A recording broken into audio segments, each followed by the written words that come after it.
soil analysis test result, and that's how we apply our fertilizers here. Normally we base it on our soil analysis test result.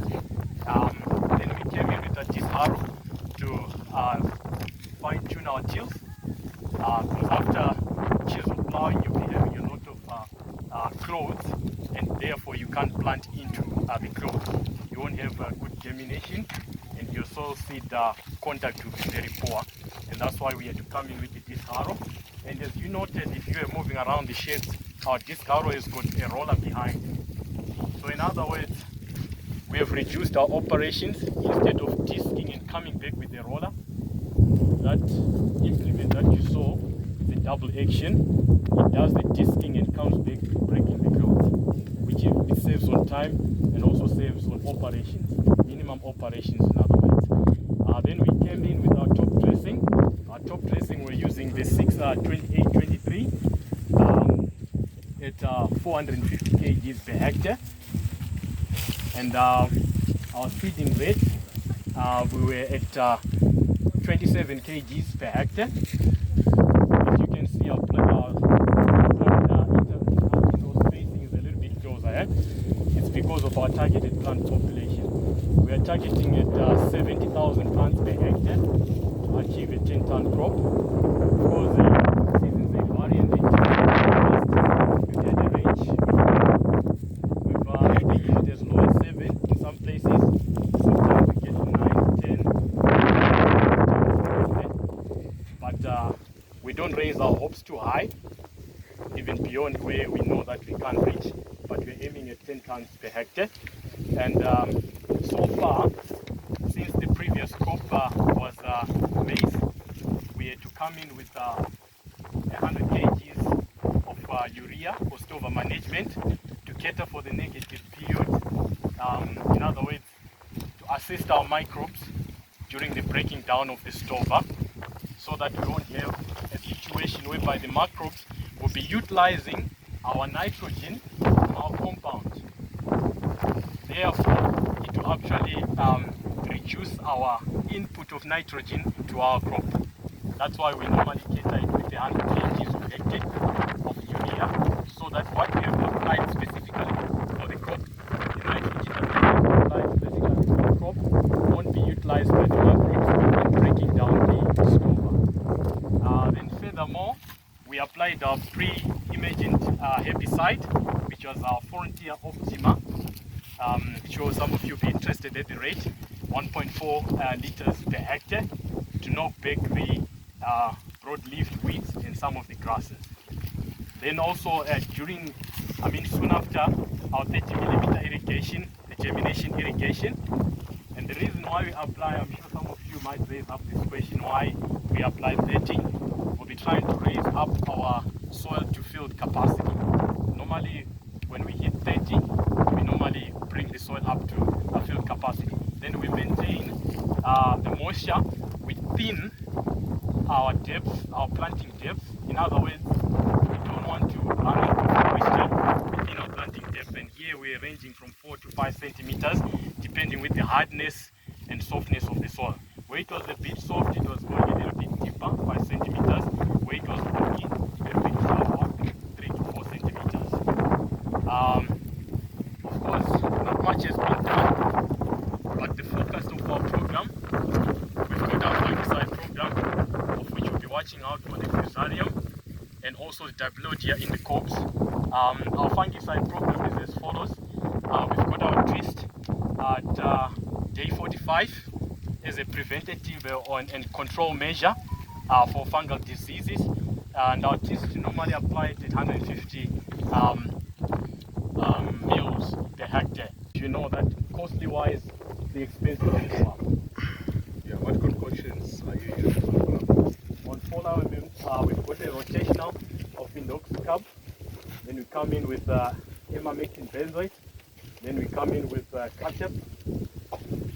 Then finally we come in with chlorantranicol, which is your Ampligo, in combination with Lambda.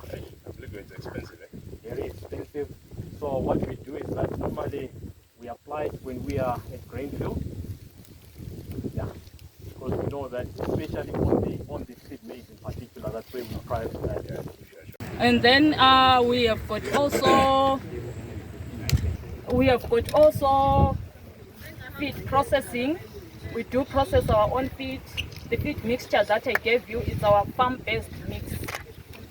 And also we have got pelletizing, whereby we make our own pellets, either by beef milk concentrate or 100% lucerne. And the other thing, maybe people will be wondering, what is a beef master?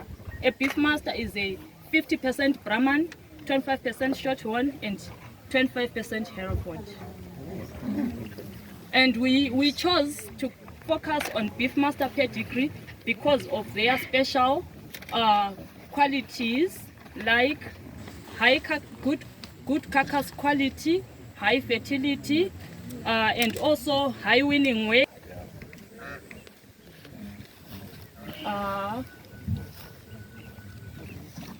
I don't know if some have got questions so far before I proceed. What is your winning weight?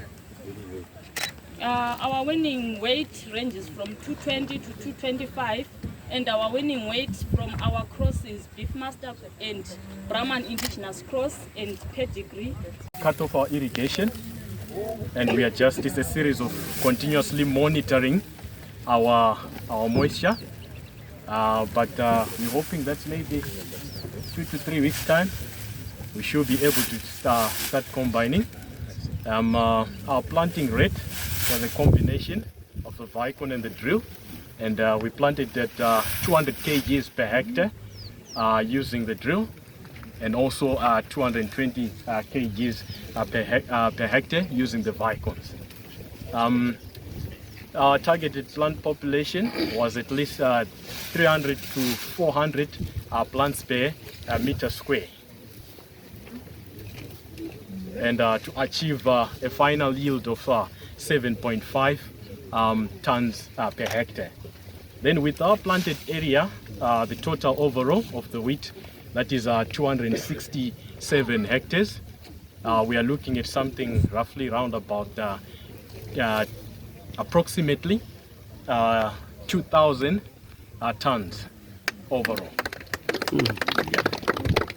That's our contribution, and that's how that's our aim.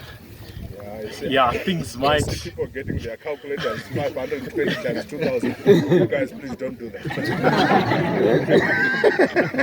Then we do the side-by-side comparisons. Yeah. So if we can have one pivot this side, another one there, and another one, then we just make some scientific conclusions of this one.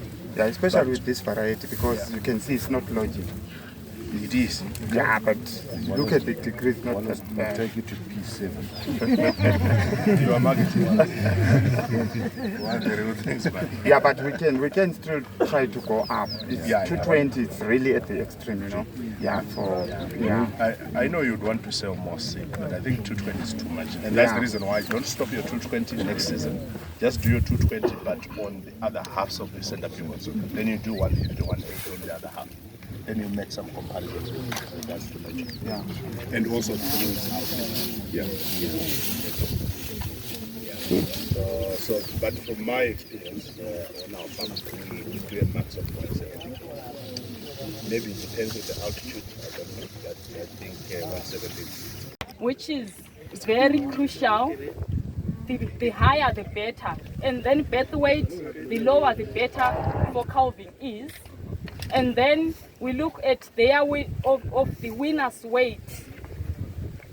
When it comes to the winners, we also evaluate them against their siblings or against the other calves of each group, so that we see their winning weight and their weight as the percentage of their dam's weight, and also the percentage of their dam's weight must be at least at 40% and above. We'll be applying 3 meals. Yes, we'll be applying 3 meals at the same time running the pivot at the maximum setting of 100%. It's the same principle. The only difference is that the chemigation has got its own line, which you are seeing this small pipe distribution line, and also those small nozzles. So with the chemication unit, you'll be running the pivot dry. Yes, we'll be running the pivot dry, Spraying only. spraying only. That's good. And then you mainly dissolve urea there. We dissolve urea. Yes, we dissolve all sorts of fertilizers and also ammonium sulfate. Okay. We do dissolve it.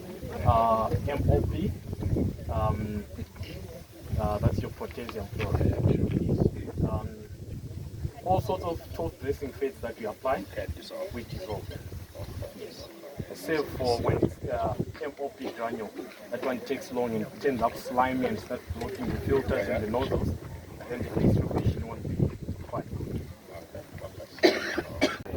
National wood sufficiency that the country is targeting? Yes, so we are really impressed. This is Matabele North, really contributing to 3 million pounds. And of course, other surrounding irrigation schemes in Matabele North is quite incredible and it's quite impressive. They are contributing quite significantly to the national wheat granary. So this year we achieved 90,000 hectares under wheat, which is indeed a record crop since the beginning of wheat production in the country. That's around 1960s.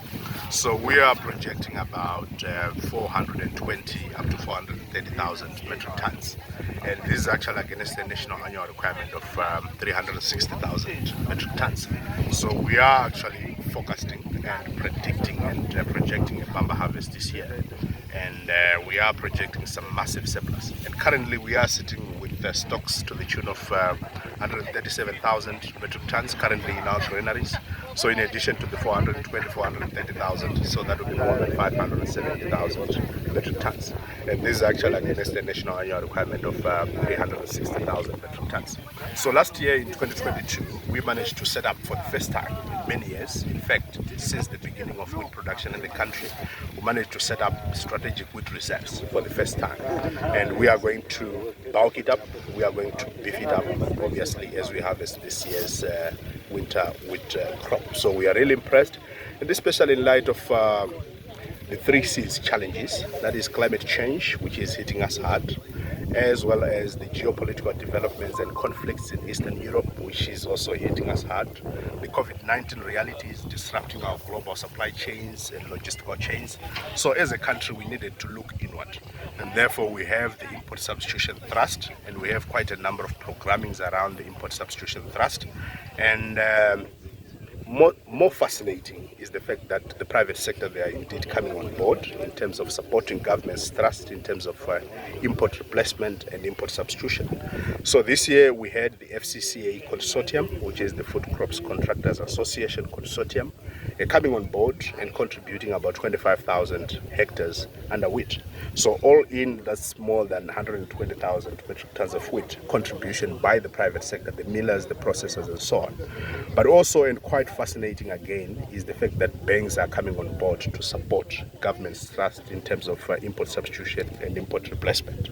So we have a programming whereby CBZ, AFC, and other banks privately funding to the tune of about 20,000 hectares under wheat this year, this 2023. So all in, we had 90,000 hectares under wheat. But also, and again, the programming entails leaving no one behind. It entails leaving no subsector behind of the farming sector, including the smallholder farmers. Those farmers, the beneficiaries of the irrigation schemes, they are also onboarded and are part of the story. And they indeed are part of the success story. And they contributed up to 20,000 hectares this year, this 2023, to winter wheat production in this country, which is quite incredible. And it will signify the growth of the raw economy, because 62% of our population, they do reside in the raw areas. So it's quite incredible and quite fascinating. Also, I'm realizing that there is